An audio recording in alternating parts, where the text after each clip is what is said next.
Dear fellow citizens, here we go. This is the first time I've addressed you in this way. This is my first ever video podcast. In June 2006, the German Chancellor ventured into uncharted territory when she became the first and as yet only world leader to appear in her own weekly video podcast. Berlin, after all, is famous for having its finger on the pulse. Of course, it means I have a bit more work to do, but it also lets me reach more people who can listen to what I have to say, and it allows me to bring up issues I don't often get to talk about.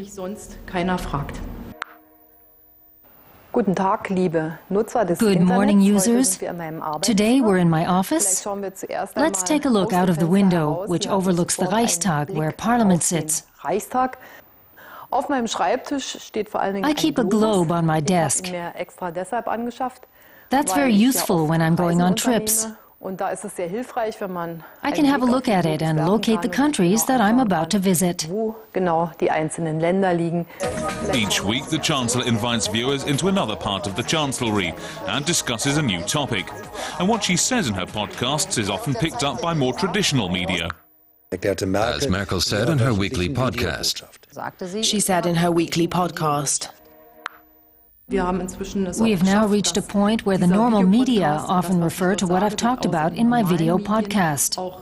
We also get responses from the public, and we try to answer everyone's questions.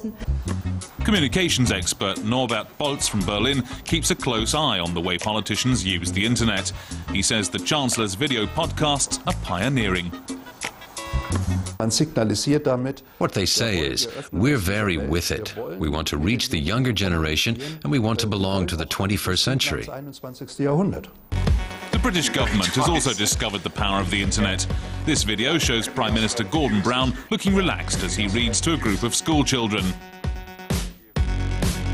His Finance Minister's Cat Sybil also puts in an appearance, although she seems a little reluctant to be in the spotlight. US President George W. Bush doesn't mind taking center stage or revealing state secrets online. Each president designs a rug, and the rug that Laura designed for the Oval Office captures the sun, and it helps make this room a open and optimistic place. But the internet can also bite back. French President Nicolas Sarkozy and his new wife have been parodied as pop stars.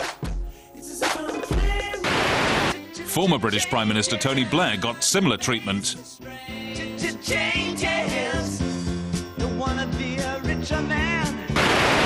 And Angela Merkel's podcasts themselves have been the target of satire. Dear citizens, I'm not only your Chancellor, I'm also Chancellor to our foreign fellow citizens.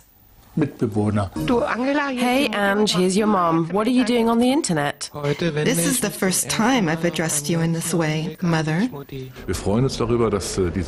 very pleased with the response to the Chancellor's video podcasts. Clearly, we expected them to be satirized, and we feel that's a perfectly legitimate response. Both the original and the spoof podcasts are a big hit. It's never easy being a trailblazer, but Angela Merkel has no plans to pull the plug on her weekly messages to the internet community.